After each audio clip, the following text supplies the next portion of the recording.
Drew and Fuse Show, the Drew and Fuse Show. They clean up nicely. It's the Drew and Fuse Show, the Drew and Fuse Show, the Drew and Fuse Show. Yeah, they clean up nicely.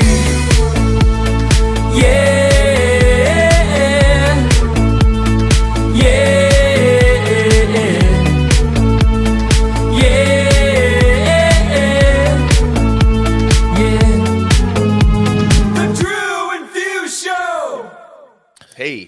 Hey, DAFS Punks in the building. How's it going, Fusemania? You know, it feels like it's been a while since we've done this, so I feel a little rusty. It has been. We pre-recorded a couple. Fuse was on vacation, so we got to get ahead of ourselves. We can't let these get behind. Yeah, we can't let them get behind. We care about you guys, the listeners, so much that we go out over and beyond and bend over backwards. I look like this when we're going on vacation because of how backwards I'm bending over to keep this show afloat. It's for you guys, the people. And that's why he loves all the hate. So just keep the hate coming towards him. Yeah, what's up with all the hate for me? Apparently I'm a cranky asshole. That's what the haters say on YouTube. And that's fine. If that's my role in this show, that's okay. I'm okay with it. You actually don't hurt my feelings at all. I embrace it and I love it. The key to being a good heel is embracing the hate, Rowdy Piper was the man, and he just embraced the hate. Bring the hate on. Keep the hate coming. Yeah. So, I was in Paris, then I was in London for a little bit. Pew. What French words did you learn? McDonald's. No, that was my third time there, so I felt like a seasoned pro. You liked the food now or what? I didn't eat too much French food. I did try escargot for the first time this trip, which is, if you guys listening don't know, it's snails. That's what that is. It's probably a hard pass. It actually is better than. I'm not a big seafood guy at all, but I would say it's better than what you think. I was surprised on the taste, actually. On par with oysters, I'm guessing. Yeah, it's kind of like an oyster. Yeah. Snot on a rock. Some people love it. I don't know. I don't get it, but people do love it. What was the go-tos in Paris for anybody that needs to go to Paris sometime soon? I feel like you can do a lot in a few days, and everybody that goes ends up staying there longer than they need to, including us on this trip. I wish we would have done more time in England. I've been to both places 3 times, and each time I've been in England, I didn't want to leave England. You did Harry Potter in England.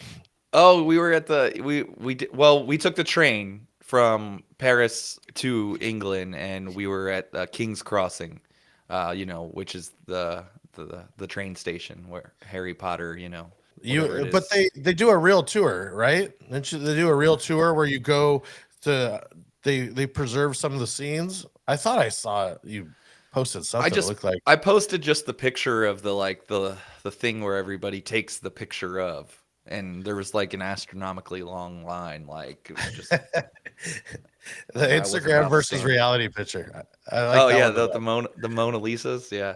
The coolest thing I've done, and we only did it this trip, was the catacombs in Paris. That was probably one of the cooler things that I've done, where there's like the remains of 6 million people underground, and you get to walk through it. Pretty neat. Sounds like a boring history lesson. Like, if you just give me a movie, go back to the Harry Potters where there's movies. Get a catacomb movie, and then I'll be all right. Well, all right. So, one of the cool things that happened at the catacombs was apparently, like, in the late 1800s, some like rich people got together in the city and threw a party down there. In the invitations for the party, they were like, "Don't get dropped off close to the entrance. Like, we don't want anybody to know this is going on."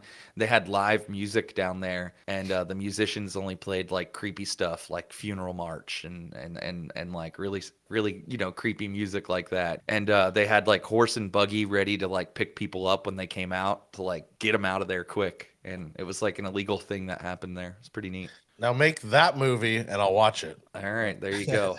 I'll talk to my people. Let me get my people on it. How's your beard looking today? I don't have. I have a scented candle from our Oh boy. my God. Yeah, Briggs Beard Company.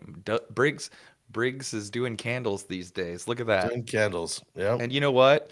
If you would like a Briggs Beard Company candle, you can use promo code DAFS and it'll get you 20% off your order. You So smell just that? throwing that out there.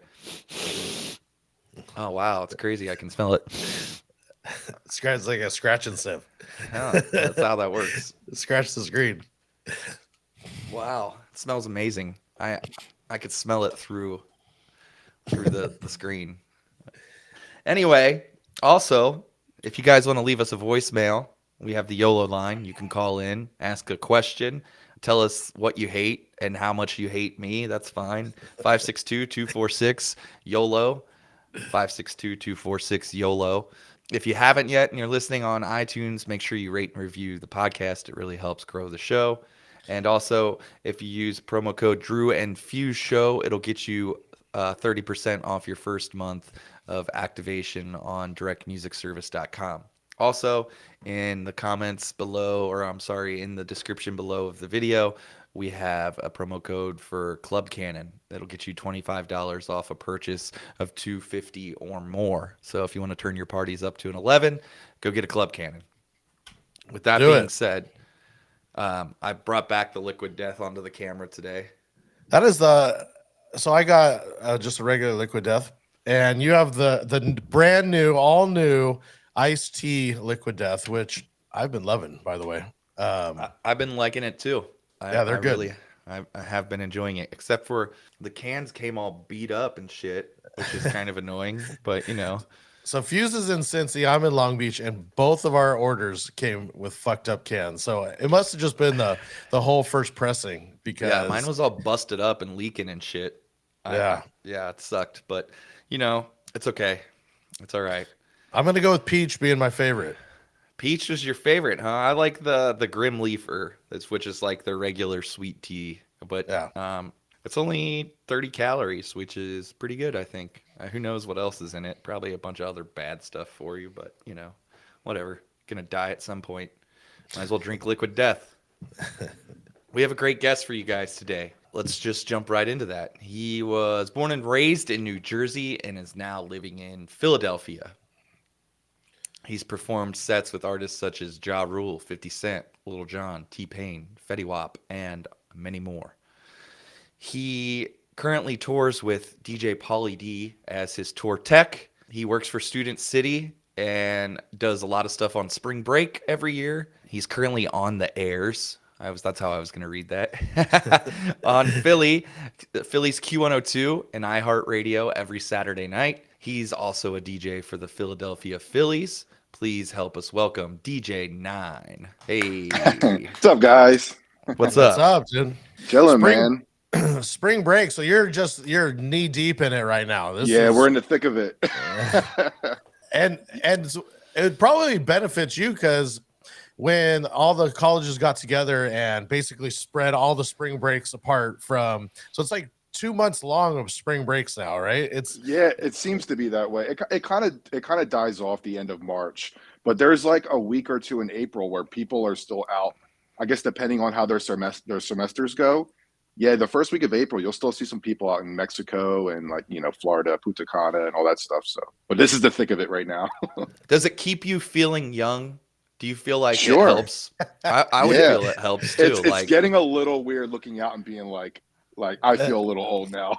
Yeah. If I felt it a few years ago, it's kind of hit me a little bit now. I do the club I do every Saturday is 18 and up, so I completely Wow. I get it. And when you're in the middle of it, like all the time, I feel like you don't really realize it. And then when you like walk away from that, or like you go do something else, like another spot, and you're like, go back to it. That's when I can really tell. I'm like, oh yeah. How was that room musically for you with the 18-year-olds? Is it like the SoundCloud stuff that you're not accustomed to, or is it just fun? Okay, so it's we don't really do bottle service there, so that kind of takes a lot of what you play out of the question anyway, because people are actually there dancing. If a 21-year-old wanted to come and buy bottle service, could they? Yeah, they could. Yeah. Okay. All right. Yeah. So well, we don't push. You can serve it. Yeah, we don't push it there. We have like a couple sections, and That's it. And I feel like me and Drew talk about this all the time, and one of the problems, well, it's not really a problem, but like one of the things I notice is like all the 18-year-olds and 19-year-olds that don't, they haven't been out much, they don't have much to experience. So they come in True. with this idea of like what the club is going to be and Uh, what it's going to sound like already in their head. They think it's going to sound like whatever they're listening to on Spotify, yeah. so like, I kind of and like it's, that though. You kind of like create that for them. it's tough. I play a lot of party bar music there. It's Sure. not like super. I play some clubby stuff, but it's a Mhm. lot of like party bar stuff still. Oh, that's Where fun it's though. Hell yeah. yeah. I don't get to play like as cool of house as I would say like I always Sure. call it like cool kid stuff where you're playing like a bottle service club and you could play more Yeah. of like the cool hip hop and the cool house and like Yeah. more deeper cuts I'd say, but like Mhm. it's more down the middle. That's what's cool about the Pauly shows too. It's like we're very top 40 esque. If you don't know it, then we don't know it. So you can kind of like we don't have to like dig deep in Yeah. like the cooler things as you Yeah, described. It's true. are you in the same age group, or is it like mostly college kids? You're not doing the 18. For Pauly shows? Yeah, Well, well, even you're on spring spring break break. right now. I'm just Oh saying, yeah. what would you say is the average Well, age? everyone's I think 21 and up. I don't think there's anybody underage unless they kind of cheated the system. Yeah. But no, I don't think we're dealing with anybody that's 18 in Mexico. We've only been to Cancun. We did Cancun on Wednesday. We went to Miami on Thursday, Vegas on Friday, Atlantic City on Saturday. So most of those are predominantly 21 and up. Oh, I thought the Can drinking age was 18 down there. is it in Mexico? I thought so, Yeah, yeah. yeah. That's news. That's news to me. So there you go. That's why you would go. That's why you would go. That's a great point. Yeah, no, wow, it shows how much I know. But yeah, so I guess I mean everyone just looks super young at this point now, so I Yeah. can't even tell. I can't gauge Yeah. it. We would either go to Canada, I guess, or Mexico. Yep. Well, I mean, Yeah. I'm in Cali, so it's always Mexico, but either one's 18. Yeah, a lot of random parties that we'll do, especially in like certain universities, we'll find out that day that it's an 18 and up event. We're like, oh shit, that just means more people in the room too. Yeah. Because his age demographic is very widespread, 18 till Oh yeah. I'm 37, my age. When I was watching it in college. So that's the beauty of like him being in the building. So Right. many different ages. It's crazy. That is Yeah. cool though. I mean, it means it just expands on the music that he can play, and like Yeah. it's also to the young people. It's they're getting exposed to Mhm. the older music or whatever. And you what's wanna been call it. cool is that older music is coming back, right? Like the 2011, 2012 stuff, like Titanium and Clarity, that's all getting like resurfaced again, All Totally. the old Katy Perry sing-alongs, like that's all Oh, yeah. hitting right now. It's amazing. Like that lull of like 2015 through 2016, the mustard era and the twerk era, like that's just let's push that off to the side. Yeah. All It's those cool. big sing-along house records are definitely like what's we're getting. Yeah. We're getting a ton of resurgence over here. Titanium being I brought back an old Titanium remix I had, and it hit harder than I think it did back then. Isn't that great? I love it. Yeah. And it's so embedded in our brains too that there's not much thought process of being like, what do I play next? That you kind of already have it like you have your old school set planned out. I always feel like I'm cheating. Like it's just the same, Right. I'm like, I already done this. I can do it in my sleep. Yeah, and I've always kind of stayed in that pocket of all those songs. I always like found the piece in the night where I would bring those out everywhere, Whether I Right. sounded weird because it was considered outdated, I still did it. Still girls out Yeah. there, Yeah. listening. So How yeah. many nights a week are you playing on your own versus doing the tour with Pauly? It all depends. I mean, he gets booked like we would. It's all based on availability. Yeah. It's not set up like a standard tour where everywhere where you're going a year before. So I look at the calendar and see some empty spaces, and kind of just pick and choose. So the way I break it down is, let's say because I'm based out of Philly, obviously. If we're like in Boston and Connecticut Thursday and Friday, and then he goes to Vegas on Saturday, 9 times out of 10, I won't go to Vegas. I'll just go home. Because it doesn't make sense for me to already be on the East Coast and then fly all the way out to Vegas and then do one show, fly all the way back home. So we have a guy based out of Denver, DJ Cyber Kid. I'm not sure if you guys know who that is. Oh yeah. Uh-huh. Yeah, he's in Vegas a lot working with Just Incredible. So chances are he's always out there already. So he just does the Pauly show for me. And then he can quickly go home back to Denver, and I could just stay home in Philly and do my own gigs. So I'm in Philly probably most Thursdays, and then, like I said, sporadically on a Friday or Saturday if I don't do a Pauly show. I'll pick a date. I'll pick those dates and play in Philly or the surrounding area. So it works out pretty well. I can still be home. That's nice. Yeah. Yeah, I felt like I met him out. We were out. I don't know him well, Cyber Kid, but we met him with DJ Shift one night. We were out at a DMS party. Remember that? Cool. Fuse? Oh yeah, that was a long time. That was at Pure a long that was time at Pure, ago. yeah. It was that's a really long time Yeah. ago. Yeah. I just saw Shift in the airport in Vegas. He was headed. He was headed to South by Southwest. Okay. Very early in the morning. And this you was didn't go to Saturday. You didn't Saturday go to Southwest?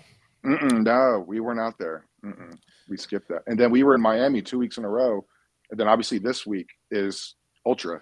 So we kind of skipped that a whole pocket of people coming in for that. So, but it's still crazy out there at spring break. Yeah, I saw they were putting curfews into effect because there was like some crazy stuff going on. Yeah, you see those videos? It's bad. Yeah, pretty wild. You're playing some pretty good spots in Philly too when you're in town. I saw what's the Noto? Yeah, Noto's the like Barstool. Barstool's fun. That's one of the newer. There's been a couple new spots that have opened in the past, at least year or two. Barstool being one of them. Wicked Wolf is killing right now, and they're all within a block and a half from each other, so it's great. You can kind of pop around. That area of Philadelphia right now is just buzzing. Just the amount of foot traffic going around that area is great. And there's a Wicked Wolf in Hoboken, which is like a staple up there. So they added a second one here in Philly, which is a little bit bigger capacity. So it's crushing right now. So yeah, it's good out here right now. That's awesome. And are you doing? Is a lot of hip hop? Is it a lot of house? What are you finding is like working? No, it's super open format, which is great for Philly because there was a time like pre-COVID. And then a year after things started opening up in like 2021, where like the bottle service was so hip hop driven. It was like, if you weren't playing Lil Durk and, NLE Choppa, it was like, dude, what are you doing? And I'm not that guy. Can I do it? Sure. We all can. But I mean, if you want the best of me, it's like, let me do everything, man. Yeah. And it got a little stale where the Pauly thing, doing it full time with him kind of came at the right time. So I can come home and just kind of do the gigs I want to do. But but to answer your question, it's very open format driven. Barstool, Wicked Wolf. There's another place out here, a college place, JJ Bootleggers.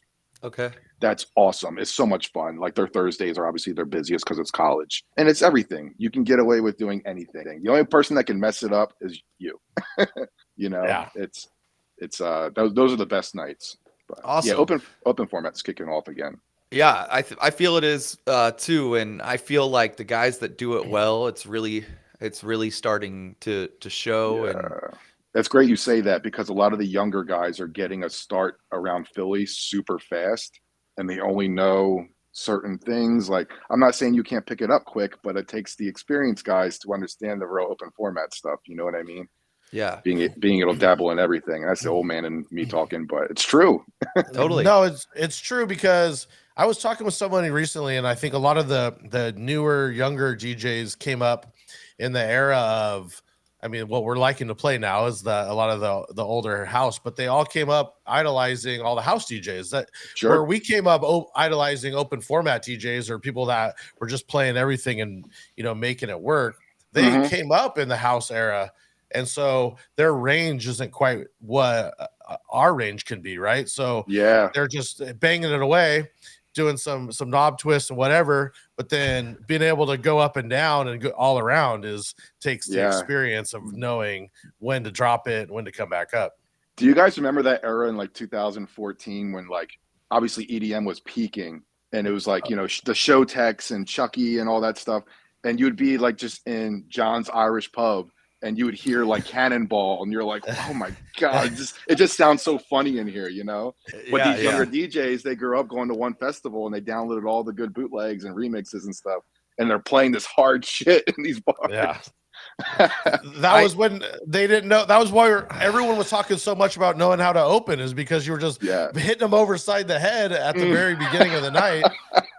It's so funny you say that. Like right around that time, I got the gig here in town for the casino, and it was just like a center bar in the casino that was like, it'd be like your grandma and your mom, and then like a 21-year-old, and then like they were like, we want EDM, and I like had to be like, look, this is not the spot for this. Like, it's gonna be weird. Yeah, and then you have like Granny over here with her oxygen tank, and like she's requesting like I don't even like. It was just that was a weird time, man. Yeah, that was when the EDM remixes became fucking dumb. Is when his Granny's EDM remix coming out. You got an oldies that with the build up and then goes into the drop. Yep. But all right, we're gonna get into some rapid fire. We're gonna play a quick clip for you, and then we'll ask you some questions.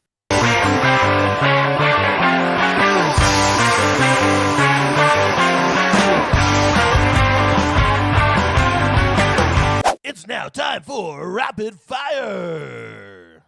All right, rapid fire. Let's start off with this one. How did you get your DJ name? I started DJing at Rutgers in New Brunswick, New Jersey, and it's exit 9 off the turnpike to get to Rutgers. Yeah. Oh, okay. And wait. So you're just getting off the freeway every day, and they say you need a name, and I mean, I'm sorry to dive deep into that, but no, that is it's so easy, strange. but it's yeah, it is strange. I really don't know how it really just got considered that was what was going to be my name, but I always knew I couldn't just be like, because my name is Eddie. I'm like, oh, DJ Eddie, that's corny. Like back then, like all the DJs I kind of like looked up to at that point in time, they never used their government name. No one did, Right. Yeah, AM had his initials, but like, I mean, his first and middle name. Yeah. Is that how it went down? Yeah, because he's Goldstein. Yeah. But yeah, I was like, oh, I need something. And I only had DJ and then the number 9. And I was like, this looks still kind of weird to me. And when I did my first party where I actually like the venue had a marketing team made the flyer, they wrote it out and the number 9NE. And that's not how I knew how to spell. That's not how I was going to do it. I was like, this looks kind of cool. And I kept it. Yeah. I love it. Yeah. Totally. Let's Everyone always makes the joke, Teck 9. I'm like, honestly, I don't even know his music. So weird. As a Cali guy, and maybe I'm just naive to freeways, but I'm never paying attention to the exit number. So to just be like, really. Yeah, that's a Jersey thing too. Is what exit are you off of? And if you said like 36, I'm like, yeah, I don't know where that is. Totally. That's a great name. Yeah, I like that. Yeah. Oh, thanks. Let's see here. Who is your favorite remixer or producer? I'm gonna stick to the DMS side of things. Scooter, it's my homie, man. Oh yeah, shout out. One of my best buds. He was here last night, hanging out. We got pizza, chilled. But you guys do a lot of the same stuff, right? You do the radio show and you do the Phillies. Yeah, Phillies. Yeah, I got him on board on the Phillies. I was the initial call. Pat myself in the back there. I was the initial call for it, but like I wanted to have my cake and eat it too. I couldn't do the Pauly thing and do all the Phillies games at the same time. So luckily the Phillies were nice enough to let me kind of develop a team of guys to in the event that I couldn't make a lot of the games, I could have my friends, pick up the other games for me. And Scooter's one of the guys I obviously was going to have on board. He's perfect for that stuff, He loves it. That's awesome. Yeah. I think it's cool when, you get that trust from them to do that. And also it's like building you up while building your friends up, So that's the awesome way of doing it. And it was crazy to try to make a long story short. I know this is rapid fire, but no, it's always goes long. Yeah, fair. The Phillies, it was the first time having a DJ. They never had one before. So this was all brand new to them. So they wanted, I guess on the payroll, they wanted one person, essentially. I just knew, I was like, 81 games, that's so many. Like there was no way I could tackle, they have 10-game homestands sometimes, like Monday to Sunday or whatever the case may be. And I'm like, I can't do that. I was like worried about losing my weekend gigs and stuff like that. Because, a lot of these games run till about 11 p.m. at night. At that point, your club gig, it's done. You can't get there. Most club stuff that we do is 10 to 2, Yeah. So I was like, how can I kind of like maneuver this? And luckily, they were cool enough to let me have some guys help out. So with that setup, since they had never done it before, did you say, hey, we want to come up, and did you get to start creating and crafting that playlist off the top? Did you say, hey, we want to actually DJ and we're going to quick mix and we're going to do these things? Or did they kind of funnel it in and say, this is how you're going to do it? There wasn't many rules because like I said, they never had it before. So like their experience was going to be more putting it on our shoulders to be like, this is your guys' job to make it cool. So, but with this time that we had, I think most commercial breaks and middle innings is the time that we get to shine a little bit. So we play as long as a commercial break is, so you get the chance to maybe mix 2 songs, but not many, unless there's a pitching change where that kind of goes longer. So there's not much coolness that we can do. It wasn't until the playoffs, when you had the nationally broadcasted games, the commercials are much longer. So we were able to mix for a good 5 minutes sometimes. Yeah. But music format, they kind of they put it on us. And the one rule that they told us, they were like, look, you've been to games before, right? And we're like, yeah. You know all those songs that you always hear? We're like, yeah. Like the quintessential stadium, songs. They're like, just don't do that. That's why you guys are here. Make it fun. Make it cool. You don't have to play Enter Sandman, or whatever the case may be. But Seven Nation Army, like I play that every night, every game. Stupid things like that. That's like the new one that was kind of brought out of necessity, right? Yep. Yeah. Yep. That's the grace of college universities. Every college stadium game is doing that song. Playing it. What a great year to start being the DJ. I mean, not the outcome you wanted, but I mean, how about it though? Get to the dance. Yeah. I mean, those meetings when I first met up with them before the season started, it was just like, look, we need a spark for this team.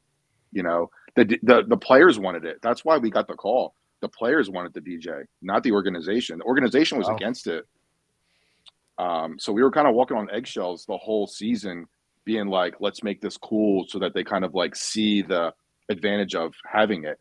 And look what happened. So, I mean, we started getting treated like we were actually being players on the field, the way the outcome was going, So now we're going into the next season. Like, what do you guys need? You guys want a new DJ booth? You guys want a new sound system? We're like, yeah. That's awesome. Yeah, so it's been great, man. But of course, I was at the games where we pretty much, obviously, we lost both the home games, which we could have clinched in those 2 home games back to back. And then they went down to Houston and lost, but it was still fun, man. Oh my goodness. Oh, I was rooting for Philly. I did not want to see Houston do it. That was the beauty of playing Houston, was that everyone hates Houston for them being, them cheating and all this. So like we had most of the country on our side. That was cool. Seeing all the pictures from Scooter too, just being there, it was like, those like small wins for your friends you feel like you're a part of sometimes. Oh so yeah, no, that's cool. awesome. Yeah. Oh yeah. There was nothing like, the World Series or even the divisional series, championship series. Just like being down on the field for like the batting practice. We do it for every single home game for the players. But to see all that press, it was like unbelievable. Everyone taking photos of you. I did so many interviews with like, I don't even know where they went, but like all that stuff is just like, it gives you goosebumps, man. It was like so cool to be a part of.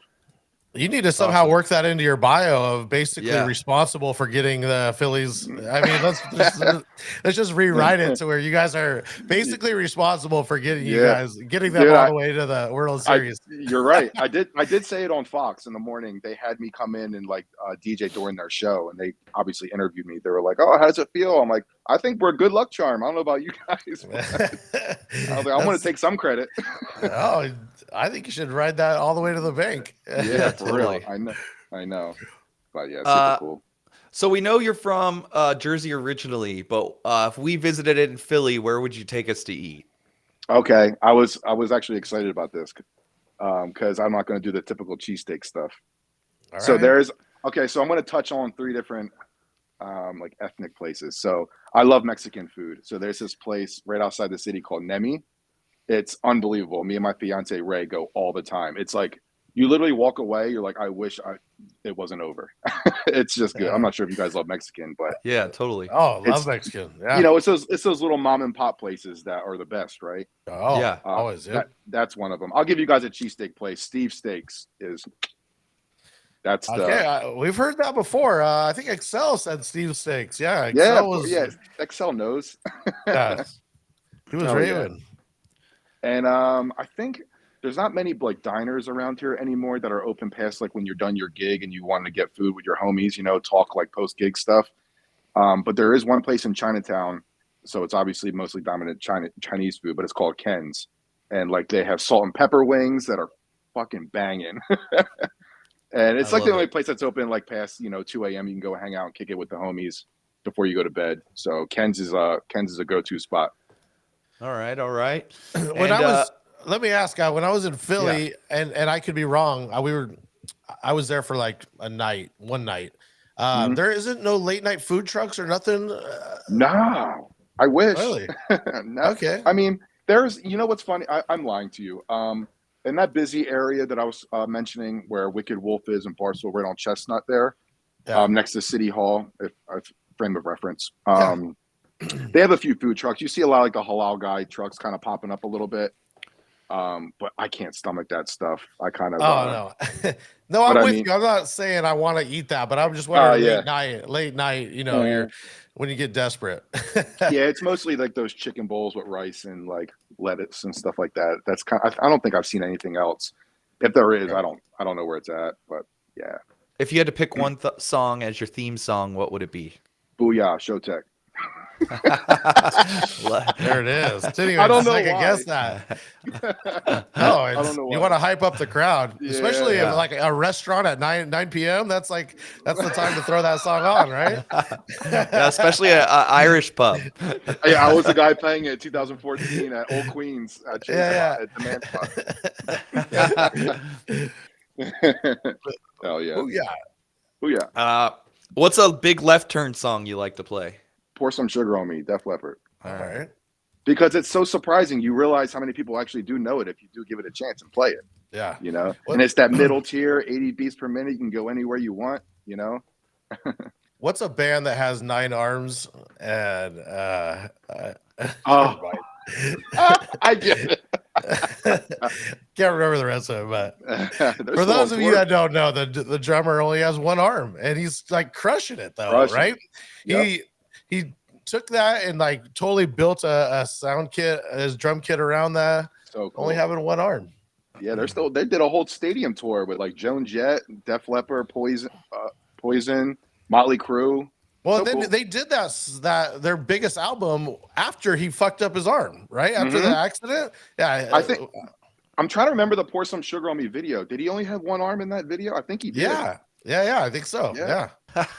I didn't even know that, so this is news to me. But Oh wow. Yeah, the drummer only has 1 arm. That's crazy. The I mean, you could tell you don't really hear crazy drum fills in a Def Leppard song. You know what I mean? So now you'll listen for it. That's why the beat's so iconic, then, right? Because he can only handle so much. All right. If the dance floor, just at a typical bar club gig, if the dance floor is clearing, what's a song that you would play to bring them back? I'm trying to think what I would do around here. All right, I've heard this on your other shows. Obviously, the Usher "Yeahs" always work. That always kind of bails you out. "Crazy in Love," Beyonce. That's still a timeless. Where like, I'm kind of going to like my youngest crowd in Philadelphia when I play, which is like JJ Bootleggers, and it still gets a reaction. It really does. I don't really, or Paris, Jay-Z. You know what I mean? That's always like to kind of dip down in the 70s. You know what I I mean? Are you playing the Kanye verse? Or are you cutting it before? I do. I still do, man. I still do. I don't care. I'm still playing Michael Jackson for Christ's sake. Right. Right. But what's funny though, it's just the gray area. It's like I just don't feel like I should be playing R. Kelly. Isn't that so strange how that dynamic is? Not to get all too deep into it, but it actually he was on if you watch the Chris Rock special that came on, he talked shit about that, and I got a good laugh about that because I got a daughter, and that's why I don't play R. Kelly. I was like, I don't care. I got a daughter, so fuck it. Completely understood. Yeah. What is a good 1-word, non-curse word, 1-word insult? Oh, so if I like stub my toe on the corner and like I have a 5-year-old next to me, Yes, exactly. fiddlesticks. All right. It's just so funny because I can see you doing that, looking over and being like, battle sticks. No, I'm probably cursing to be completely honest with It's amazing. I love it. I love that one too. No, the one I wrote down, though, actually the one I wrote down when you guys gave me these was just like that one word that somebody calls you, that name call that somebody calls you that really irritates your skin, gets under your skin. Yeah. Douche. Yeah. You call me that, we're fighting. I was on Reddit earlier this morning, and one of the like top things that popped up when I first opened the app this morning was like, what is something that you say back to somebody who insults you that like hurts them more than the original insult hurt you? And it's like when somebody says something mean to you, the top one was like, what they say about you, what your friends say about you is true. And like that's all you need to say to them to like really hurt them back. That's a good somebody's comeback. like, fuck you, you douchebag. You just gotta be like, you know, what your friends say about you is true when you're not around. Wow. Reddit comments always has gold. Yeah. Yep. I don't know if I'd ever remember to do that. I could especially I can write it though to all the haters on YouTube, Drew. I can write it what your friends say to you when you're not around is true, or what your friends say about it. So, all right, cool. Drew, any other questions? I think that's gonna wrap up our oh no, we got one. I had a couple. Yeah, we got one more rapid fire. Are we gonna save some of the ones that I had at the bottom? Are we gonna save those for? Okay. Yeah. So we like to ask as a part of rapid fire too, if you have any crazy or wild DJ stories, and I'm sure there are some, but it could be a night that was awesome. It could be a night gone bad. It could be whatever. Yeah. I mean, there's obvious ones at Pauly shows. You know, I say Pauly a lot because he's the bulk of my gigs at this point right now, being with him on the road. So these aren't really like, I mean, they're funny to us because we see them all the time. But the things they say to get his attention on the phones are just like, Jesus, like, are your parents seeing this? Type of thing. But I did something. We were in Atlantic City on Saturday at Premiere in Borgata. I got on the microphone. So pretty much I get on the mic as soon as I open up his laptop and I'm setting his stuff up for me, which takes 4 minutes, if that. And I play my first song to kind of get I'm his tech, so I'm making sure everything is working before I announce him and he comes on and hits play. So I play a song. It's kind of like super epic, kind of like reset the room because the opener had been playing for 2 hours. And I say, Atlantic City, who's ready for Pauly D? The place erupts. But I went and said, I like to say baby a lot. Like, what's up, baby? We're in the building, baby. Who's ready for Pauly D? It's just like a part of my thing. It just like comes out. But I said, make some boys for me, Navy. Man,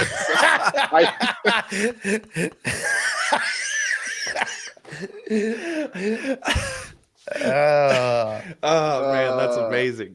It's just stupid things like that happen. Like, I guess I'm getting kind of my adrenaline's kicking, what I mean? The flashlights are coming out, their phones. And I'm like, oh shit, this is gonna be dope. Every night it's always cool like that. But I just fucked up and just said that. I'm like, I hope they didn't notice that because it's super loud. I'm like, holy shit. That's amazing. That's a dumb one. I have one from Rutgers that was funny that I like to tell. This might have been before I met Demand, actually. I was doing a frat. It might have been his frat, actually. And the cops came, and I had all my shit set up down there in the basement. They cleared everybody out, and I'm like, the cop looked at me. He goes, you? And I had this like big bottle of Captain Morgan. I think I was 20 at the time. And he's like, yo, come here. And I'm like, oh, shit. Like, here we go. He's like, you need any help packing your stuff up? We got you. We got flashlights and stuff. I'm like, oh, shit. I was like, wow. Yeah. Just like those stupid things you thought it was going to go way worse. And it was, yeah. It wound up working out. Amazing. Yeah. But let me see. I think I wrote another one down. I always tell my funny Shaq story in the Bahamas where he slapped my ass really hard. Pause. You gotta tell it now. All right. Okay. Sure. He has a house in the Bahamas. I guess he goes down there and frequents it. So he goes to Atlantis there and gambles. So we were down all month for spring break with Student City. And one of our nights was in Atlantis to have all the spring breakers down. So there was like 1,300 kids in this club, which is amazing. So the owner comes up to me. He's like, yo, Shaq's going to come in. I'm like, Shaquille O'Neal? I'm like, one, he's not a college kid. So what's he doing here? Yeah. He's like, yeah, he's just going to come in, like chill in the booth. I think, I'm not sure if he was DJing yet, or maybe he like was starting to do shows. I'm not sure if he was like Diesel yet, but he comes in the booth. 5 minutes later, dabs me up, big ass hand, swallows my hand up. Oh, dude, I'm imagining like your arm. Yeah, right, exactly. So he's standing behind me, and like I think coincidentally, because I'm not sure if you guys heard his sets, but he's like super like hard style trap remixes, dubstep, yeah. So I was like kind of in that vein a little bit musically, and I played I have a nasty freestyle T Wayne that goes into like an RL Grime bootleg or something I made, and he looks at me, slaps my ass really hard. He's like, I need that. He's like, I need that. And I played a couple after that, and he just like got next to me. He's bending down. He's just like, oh my God. I'm like, oh, this is awesome. But he kept hitting me. I'm like, dude, you don't know your own strength, Jack. That would be so intimidating, man. I can't even imagine. Like, geez. So cool. Yeah, but he was just chilling. He was in the booth for maybe like 15 minutes or so and then left. I think he just wanted to like check the scene, see what's up. But yeah, I gave him the song. I'm not sure if he ever used it. That's awesome. Dope. But yeah, that's cool. Yeah, I always hear he's super cool. Yeah. I saw he just did a post where he's going away from the dubstep and he wants to start doing like tech house. And so like the post was, what should my next style be? I'm evolving. So he's got to change his name like Carnage did. And he's the guy that could do it, right? Like it'll be DJ Unleaded. Unleaded, I'm dead. In like one post, everyone will know. It won't even be a thing where he has to like brand for years. It's just one post and he's DJ Unleaded. Killing. You know what's cool is that people actually rock, like kids actually rock with him. It wasn't like one of these like people are actually taking him seriously. Not saying he shouldn't be taken seriously, but like he has good reception. Yeah. He's one of those guys where I feel like you're just like, how can you hate him? Like anytime he's broadcasting, like he always keeps it real. Like he makes the jokes that we're all thinking a lot of times. Like he has good press, right? There's no reason to ever hate on him for anything. Yeah. Yeah, he was the Laker for so long, and he was always just fucking with the news. Is the best part. It would be afterwards, and they'd be grilling him like this and this, and he would he got to a point where he was mumbling. So I don't know, that was just a thing. Yep. And so you couldn't understand him just to fuck with everybody. It was amazing. He needed the subtitles with the basketball going across the fucking screen. So good. Are you down to do Serato top 5 or talk new music or sure, music related? Yeah, all right. If we're let me play this video and then we'll get started with some top music. You got it. Hey, Drew and Fuse, Kermit the Frog here. When I'm not dealing with my pain in the ass wife, Miss Piggy, I like to talk and sing with my friends. What's your top songs? A new personal favorite of mine is this.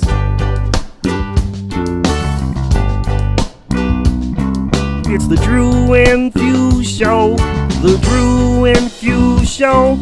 And they clean up nicely. Because usually they look like shit. Yay! I remember the first time I heard that, I was dying. That's funny. So good. It's like I knew it was coming.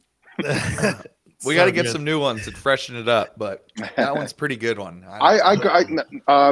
Side note, I caught on to you guys really quick. It was I think I saw you guys on TikTok, and I think it was all via demand. And I was like, it's fun. It's so funny. You putting faces to names that have been in your Serato for over a decade.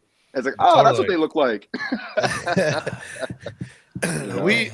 We talk about this. We've been making edits forever, and it was just one of those things where we've been behind the computers for so long. Yeah, and we're getting out there. We're trying to do some more clubs together, and I mean, we've been working DJs for so long. It's just something that I think we started talking about is you almost to a default, we've been working so much that you forget to get out there and, really push it outside of your own market.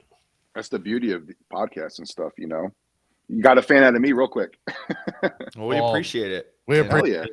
That's right. I think sometimes our humor doesn't translate as well as we would like to think it do, because we're not serious a lot of the times in the things we say, and then people take it as like I'm 100% serious. And that's the fun of it, though. I mean, look at these compared to like watching like late night Jimmy Fallon or something where it's all super scripted. You know what I mean? It's like you enjoy those shows, but you're like the media trained, and the way they conduct themselves. It's like, I want to see them on a podcast, not on NBC. Yeah. Stupid shit like that.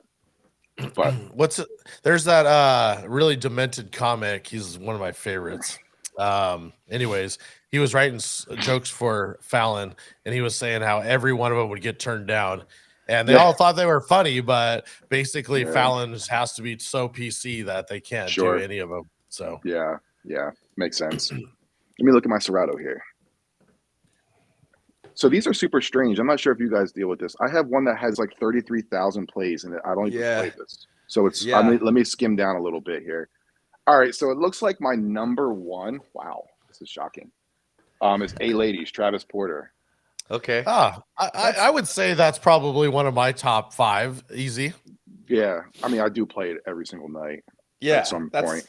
I don't think anybody's ever mentioned that. So that's a good one. And I think that is like a big song. I probably play it a lot as well. Now, do you play? Because sometimes I'm pissed that I only have the Tyga only edit. I don't actually have the full version, because I know it's a banger, and a lot of times I want to play it a little bit longer, but I just play so fast. I'm like, and I think it's an older song now, so I want to force myself to just get out of it.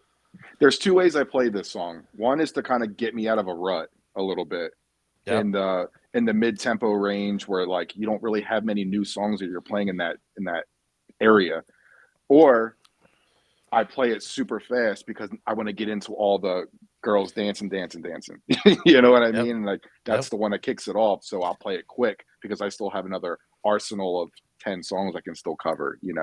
So let's kick it off with that one, start it up. But I have the full version. If I need to get to Tyga, it's not so bad. Yeah. But my second one, which is no surprise to me, it's the DJs from Mars, Intoxicated Booty Bounce. I'm not sure if you guys have that. Booty Bounce. So I swear by that. I think it's just awesome. Intoxicated is the shit. Every time people hear the horns come in with the cowbell, it's like, it's just a personal favorite, I guess. ASAP Ferg, Work. You can tell I'm from Philly. Oh my God. Grocery Party is right behind it. Oh my God, who was it you? Was it you, Drew, that said that you were embarrassed to say? Oh no, I think it was you. Bottoms Up. Oh yeah, Fuse loves that song. That's his go-to. I play it all the time. Mine's right underneath. Underneath. Now, Grocery Party. Now, are you playing any of the Trey songs, or does it go right into Nicki? Right into Nicki. Yeah. Someone, I got the DJ Smash on Club Killers did a transition that I just grabbed yesterday, and it comes into the big, oh, Mr. Steal Your Girl. I mean, you don't need the transition at all, but I just happened to grab it. And he made a Trey Songs only and a Nicki only, and I thought Trey Songs is even on that. You know what it is? Actually, his verse isn't that bad. Oh yeah, but Nicki just kills it. Oh, you know, that's like a classy Nicki. Yep. Verse. Did I name you 5? I'll do one more. Chris Brown, Run It. Oh, that's a good one. Yeah, that I don't go a night without dropping that at some point. It's crazy how timeless that is, and that's one of his first early 3. Ones. Yeah, I think that's his first one. Gimme That was his first one. Gimme That was before Run It, really? What? Am I wrong? I could be wrong, to be honest. I don't even know. Oh, I consider Gimme That's just not as big. Okay. Sure. Yeah, I don't know. Somebody will tell us. Yeah. Yeah, it'll be some asshole in the fucking comments. Like, Fuse said that it was his first one. And it'll be like, what? I didn't even talk that whole part of the show.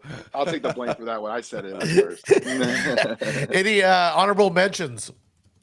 Or new music? Any new music that's like something that people don't know yet? That's like you kind of see it's creeping. Dude, I was just telling. I mean, in terms of like the bootleg route and all that stuff, like we always want to find fun ways to change up what we're already playing, obviously. So I've been doing the SoundCloud digging, man, with the bootleg packs. I mean, I was telling Scooter this last night. You know, we got all the guys that are the heavy hitters for DMS and so on and so forth that are making these edits, but like there's people in Australia, there's people in Germany who are playing essentially the same music as us that are putting out these packs as well. And it's like, find them. They're different into some way, shape, or form. Like it's like literally like digging through crates again by finding you gotta weed through all the bullshit, but you'll find some good stuff, man.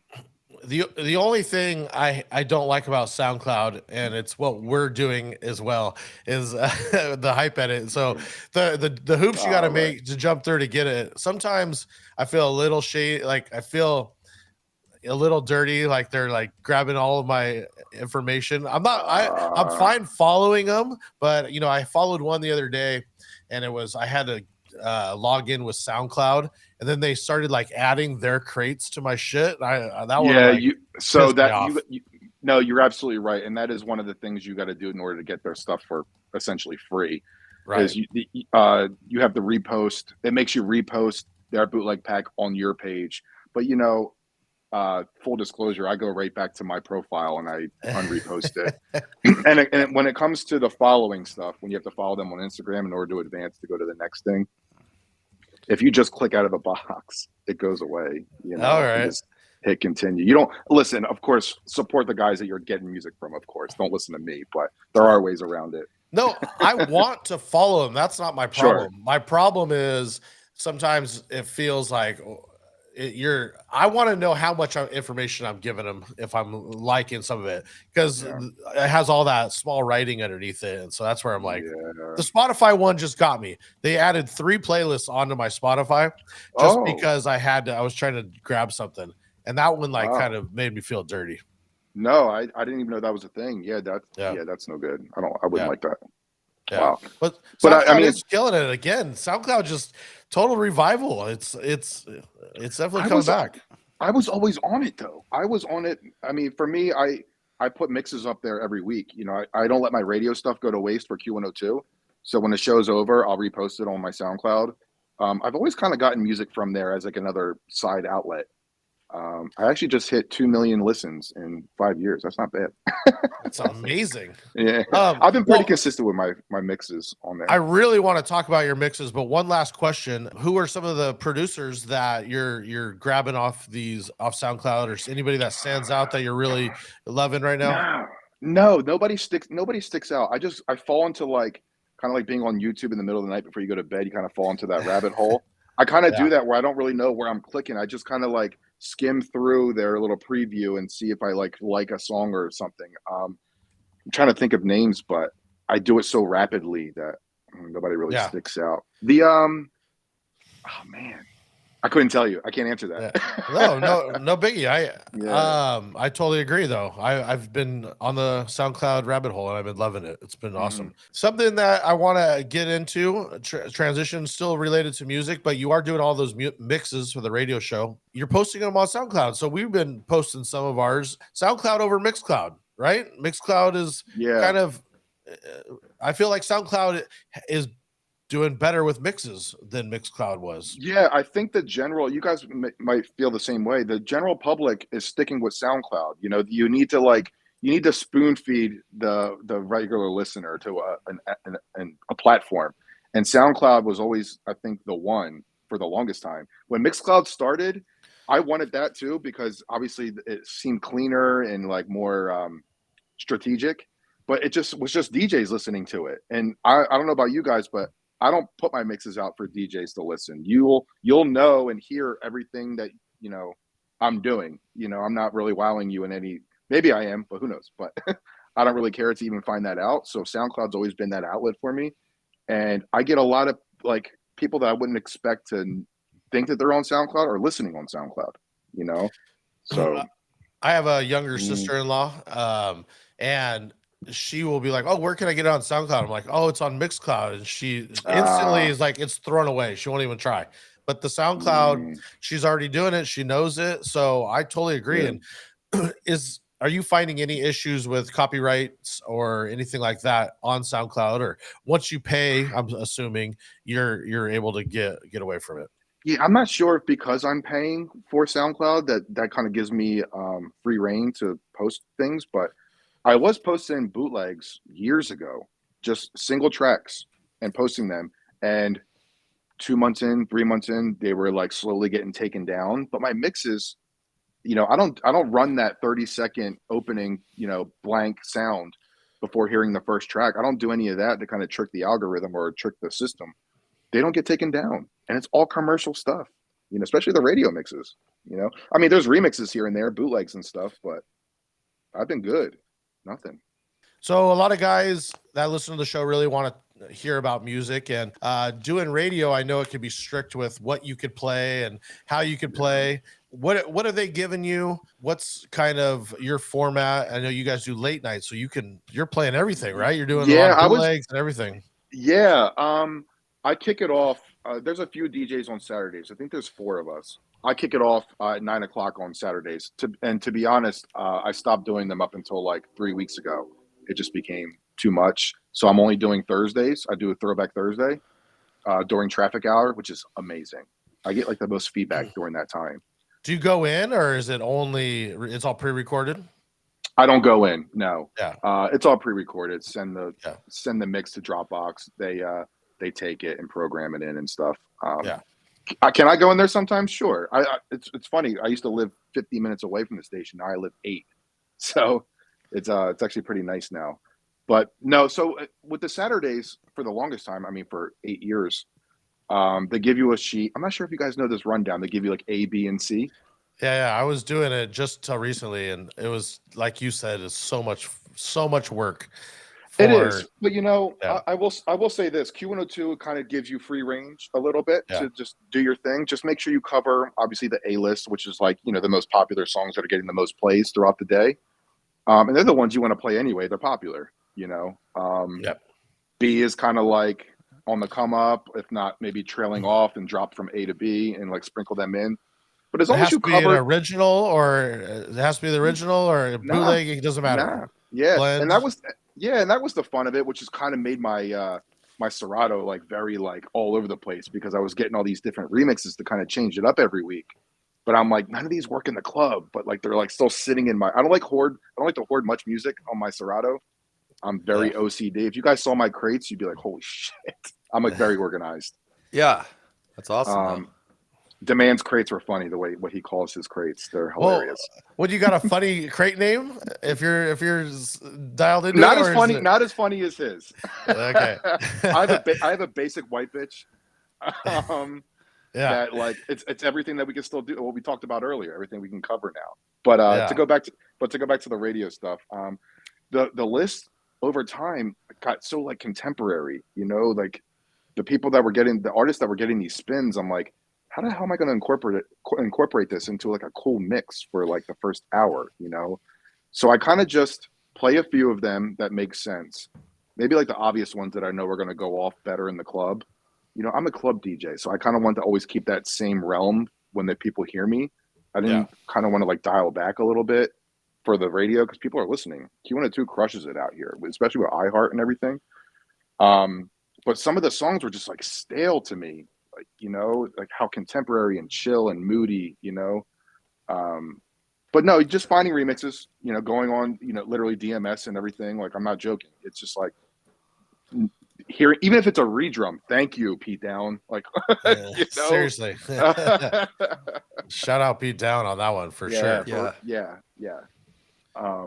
To keep like the Moomba aspect, for the mid-tempo stuff, like all that was super important for spicing it up a little bit for these songs that were just dreary to me, And I talked to when I was doing radio, I was talking to them, and they said, that's what their feedback says is what's hitting is, some of these songs that we think suck, but they're saying that that's what keeps people tuned in. And it's crazy. You go to the club and you watch the whole place, completely lose interest. So I don't know.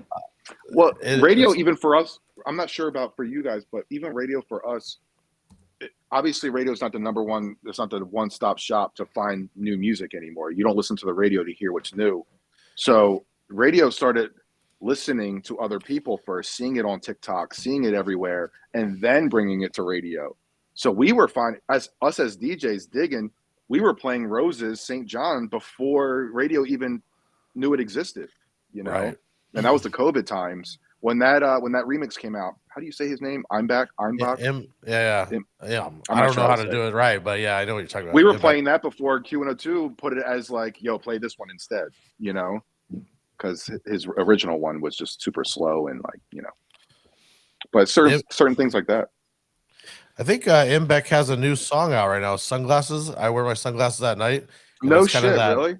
It's that happy hardcore that we keep saying is coming back. And I sent it to my daughter. It sounds like the that boy's a liar. That one. It's like right in that pocket. Yeah. Once I wear my sunglasses, it's that Imbeck, and sent it to my daughter last night. She's 14, and I was like, "What do you think of this?" She goes, "Oh, this is awesome." So, that's dope. Just hell yeah. Telling everybody that happy hardcore fucking fast Cascada 70 140 is coming back. Yep. I mean, yeah. I mean, we always dip into that out here because of Jersey Club and stuff. So that's always like a pocket in the night where you have to touch on that stuff. So that's cool. Keep adding to the mix because after Lil Uzi and every time we touch, it's like, where am I going from here? Where am I going from here? Right. Yeah. You kind of want to stay there for a little bit. Does the boys a liar work for you? I feel like it's a weird track. I tried several different versions of it now, and like people don't seem to care. Yeah, it's not. It's as cool as the beat is, and obviously the bigger the sound system, the cooler, the bigger it hits. She's still singing like an R&B song to that beat, so it's still kind of strange. But if it's really picking up the pace, who gives a shit? What she sounds like or how we think of it. But I think I tried it once when it first came out. When there was like a Jersey Club remix, Mark T with a Q, I forget. I was at Noto, so it worked.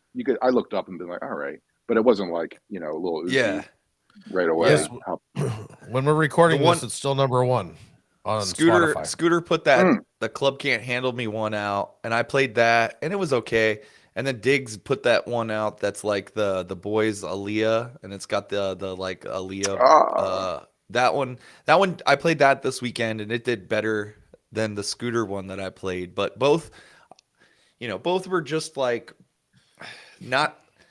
It doesn't like elevate or stay even. It kind of like flattens it a little bit, and it's like, okay, like you hit it for a minute, and then I don't know. It's still as new as it is the filler. Yeah, exactly. That's kind of how I feel. Well, and then somebody's going to tell me that I'm an asshole for saying that in the comments of this video. Well, if I'm going off what my kid says, they only like the Ice Spice verse. That's the only part they like of it. So it's already like only a 2-minute song. So if there needs to be a shorter edit with just the Ice Spice part, that's the part that everyone the kids like, at least. Mm-hmm. So yeah. Wow. Yeah. Okay. Noted. Well, I want to talk more music. Actually, if you can explain what a tour tech does, because I think some people might not even know what a tour tech involves, and once you get to this level, it's not really about you can't set up your own shit. It's just you need someone to go check it out so he doesn't look bad, right? Sure. No, absolutely, which is what we all want. we all want a tech. No, what does it involve? And like, what is your job? What is your jobs? Yeah, so pretty much my day to day with him is getting to the club for him for sound check. I'm essentially there to make sure all the equipment works seamlessly for him, to where when I announce him and he comes up on stage, everything is working perfectly. His laptop's where it should be. The song, his crate is ready, so he doesn't do much typing. He's a very personable DJ for his fans. That Yeah. Pretty much, you could probably go to any venue and just talk to them, and they don't even. I don't want to say they don't care about his DJing, but like they like to hear his voice as well. He's a person on TV, you know what I mean? So, Yeah. but when it comes to the music, I'm there to make sure the equipment is top tier and ready to go for when he hops on. So I get the sound check for him, set up his laptop, run a couple songs, make sure the CDJs work. You know, we can walk into these clubs sometimes. You're like, what happened here? You know, Yeah. why is the crossfader bleeding? You know, or you have a pack of Starbursts. In Yeah, your car why just is in the case you need Starburst on the crossfader? Like, just so you can throw it on at any point. yeah. But I will say though, I've ran sound check for these venues, and you know, I always do it an hour before the club opens. Obviously before people are there, I got to get it done. And then there's a 4 or 5 hour window because, you know, Pauly headlines. So the club's been open for 2-3 hours before we come back. And I'll get there again before Pauly. I'm setting up his stuff before he comes out. And I'll get to the DJ booth and I'm like, what happened to everything? Like, why are we using an S9 now? I love the S9, but Pauly doesn't use that. I'm like, what happened here? Why are things moved around? You know, so like that shit happens sometimes. And that's my job to fix it. Imagine if it was just Pauly there and he shows up and he's like, you know, I don't play on this, you know. It's like, can he play on every that James Hype thing that just happened, right? He walked out because he was like, it wasn't his shit. So it avoids all that. No, it makes a lot of sense. Yeah, so it's just me covering for him, equipment wise, to make sure everything is just ready and perfect for him. So, and a rider goes out prior to that. Is there on the rider? Is it specific speakers? He can't play on anything under this, or I have seen some of these fancy riders. Yeah, I mean, we have to make them so instead of the club stuff, we do a lot of festival things too, where it's kind of maybe like perhaps a bar and grill place. Like we're going to a place called Fred's Bar and Grill in Baton Rouge, Louisiana. And I'm thinking, I'm like, bar and grill, like, oh no, like these small places are a mess, you know, like, especially for Pauly shows. But no, there's a whole back area where it's a huge tent, 3,000 people. So those are considered like, you know, we call them the stage shows. They're not your typical nightclub.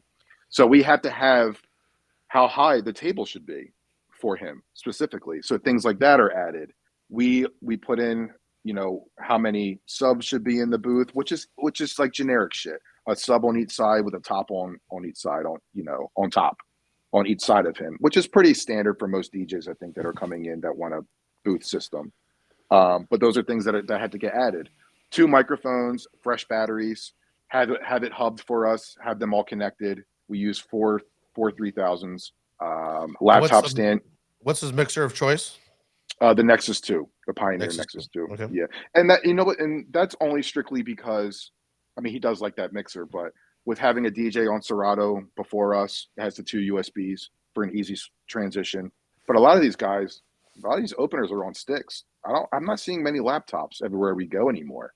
Every Vegas DJ is on thumb drives where we've been. Wow. I'm still astonished by that. Like I can never see the day where I'm going to make that transition. Crazy. Pauly either. But I can't imagine it. And especially as an opener, I feel like if I was opening for different types of artists, I'd want to have the flexibility to bounce anywhere.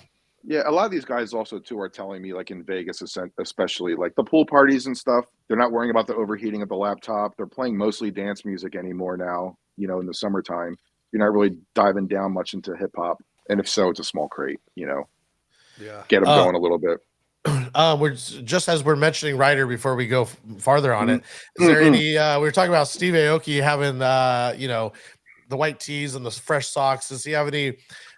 Anything crazy on his rider or something? That's ours is generic. We're super easy to work with. People tell us that all the time in every venue. They're like, you guys were so easy. You know, we come in, we don't ask for anything, you know, but we just have standard liquor. You know, we have a tequila, vodka, you know, make sure to get all the Red Bulls. That's simple stuff. But we ask for towels for if he sweats. That's it.